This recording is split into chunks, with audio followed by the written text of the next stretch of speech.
warahmatullahi wabarakatuh. Kami dari kelompok 5 yang terdiri dari Silvayanti, oleh saya sendiri, Yanti, dan Irwansyah. Langsung saja kita ke elemen-elemen multimedia. Yang pertama, teks. Teks merupakan gabungan berupa huruf-huruf yang membentuk kata dan kalimat untuk menjelaskan maksud materi pembelajaran agar dimengerti oleh pembacanya. Media yang menggunakan teks harus memperhatikan ukuran atau font, jenis dan gaya atau style huruf berupa warna, bold, dan italic. Kelebihan teks dalam multimedia: yang pertama, bisa digunakan untuk menginformasikan materi pembelajaran yang kompleks dan bersifat abstrak seperti rumus-rumus tertentu. Yang kedua, bisa digunakan untuk menjelaskan proses-proses panjang dan rumit seperti proses fotosintesis dan reaksi kimia. Yang ketiga, media yang mudah digunakan untuk menyampaikan gagasan dan ide yang ingin disampaikan. Yang keempat, penulisan teks lebih mudah dari program lainnya seperti animasi dan film. Kekurangan teks dalam multimedia: yang pertama, terdapat kesulitan dalam meningkatkan rasa ingin tahu peserta didik karena teks hanya menyajikan informasi. Yang kedua, timbulnya rasa kejenuhan dan rasa bosan peserta didik dan tidak memperhatikan jenis dan tampilan huruf yang dipakai dan tidak memperhatikan panjang teks. Yang ketiga, penulisan teks yang terlalu panjang dapat mengakibatkan mata menjadi cepat lelah. Elemen multimedia yang kedua adalah grafik. Grafik merupakan sarana yang sukses untuk menyajikan informasi, apalagi pemakaian berorientasi terhadap gambar yang bentuknya visual. Tujuan dibuatnya grafik untuk menunjukkan perbandingan informasi kuantitatif dengan cepat dan sederhana. Penggunaan grafik dapat digunakan untuk menyederhanakan data-data uraian deskriptif dengan kompleks dan ruwet. Kelebihan grafik dalam multimedia: yang pertama, memiliki manfaat untuk mempelajari dan mengingat data-data kuantitatif dan hubungan-hubungannya. Yang kedua, mempermudah menganalisis, menginterpretasi, dan membandingkan data-data dalam hal ukuran, arah, jumlah, dan pertumbuhannya. Yang ketiga, dapat menyajikan data dengan jelas, cepat, ringkas, menarik, dan logis. Karena data ruwet yang disajikan, maka akan semakin baik grafik menampilkannya dalam bentuk statistik dengan cepat dan sederhana. Elemen multimedia yang ketiga adalah gambar. Gambar adalah penyajian informasi dalam bentuk visual yang disajikan ke dalam media. Menurut Sarjono, gambar merupakan image dua dimensi yang dapat dimanipulasi oleh komputer, misalnya seperti foto, grafik, ilustrasi, diagram, dan lain-lain. Media yang paling umum digunakan dalam media pembelajaran adalah foto atau gambar karena merupakan bahasa umum, dapat dimengerti dan dapat dinikmati di mana-mana. Bismillahirrahmanirrahim. Perkenalkan, nama saya Yanti. Baiklah, di sini saya akan melanjutkan materi yang telah dipaparkan oleh saudari Silvayanti. Langsung saja, video pada dasarnya adalah alat atau media yang dapat menunjukkan simulasi benda nyata.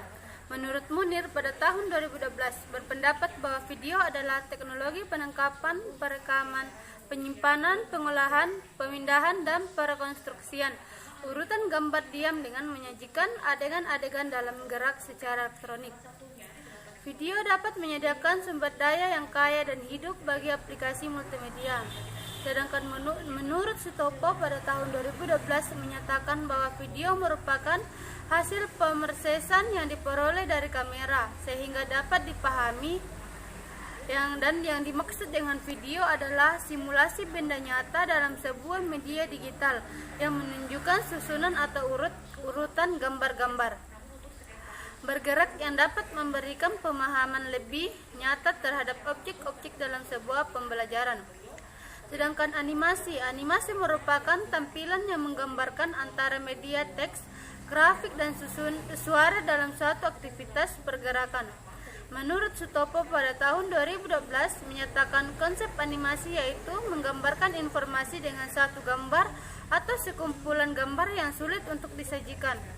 Animasi adalah rangkaian gambar yang bergerak secara urut guna menyajikan suatu proses tertentu.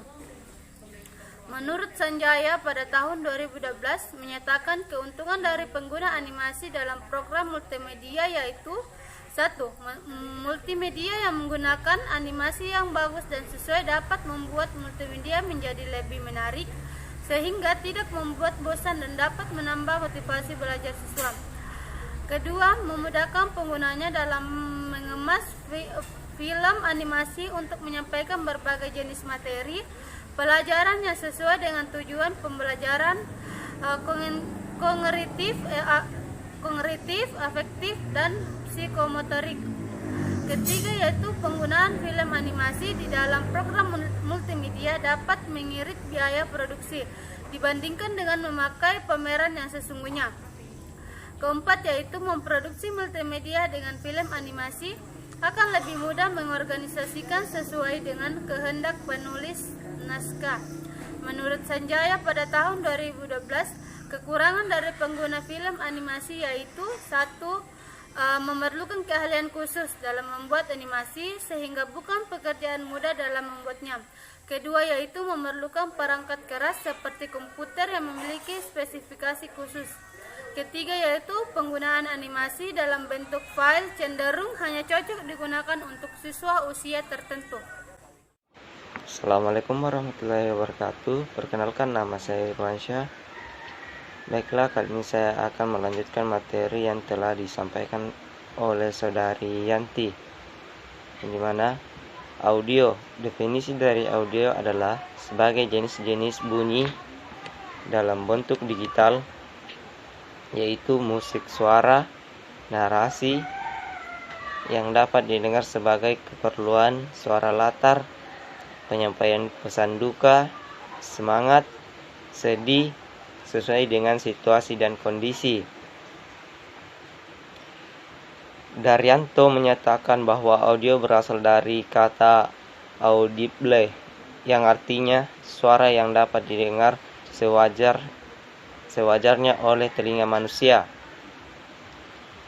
Terdapat dua fungsi pengembang suara dalam multimedia, yaitu fungsi explanation dan fungsi efek suara. Fungsi explanation yaitu fungsi suara yang digunakan untuk menjelaskan materi atau bahan ajaran yang hendak disampaikan dengan menggunakan multimedia. Sedangkan efek suara yaitu bahan yang digunakan untuk memperindah tampilan multimedia itu sendiri, seperti unsur musik dan efek-efek lainnya sebagai penguat pesan. Sanjaya mengatakan beberapa kelebihan dari penggunaan audio atau suara dalam multimedia, yaitu 1. Pemakaian audio dapat memperjelas pesan atau gagasan yang ingin disampaikan. Yang kedua, pemakaian audio pada multimedia dapat meminimalisir rasa jenuh sehingga dapat meningkatkan semangat belajar. Yang ketiga, pemakaian audio dapat digunakan untuk menyampaikan gagasan yang sulit untuk disampaikan dengan media lain. Adapun keterbatasan audio dalam multimedia. Yang pertama, audio membutuhkan kapasitas tempat penyimpanan file dalam ukuran besar jika digunakan dalam komputer. Yang kedua, memerlukan perangkat keras berupa komputer dengan kapasitas tertentu, baik perangkat lunak, software maupun hardware. Yang ketiga, memerlukan keterampilan khusus untuk menghubungkan audio dengan unsur lainnya. Adapun beberapa prinsip yang harus dimiliki supaya unsur audio dan dapat mendukung keberhasilan multimedia, antara lain: 1. Audio harus memiliki prinsip kejelasan, yaitu memperhatikan kejelasan suara, baik suara dalam bentuk penjelasan suatu keterangan atau dalam bentuk efek dan musik.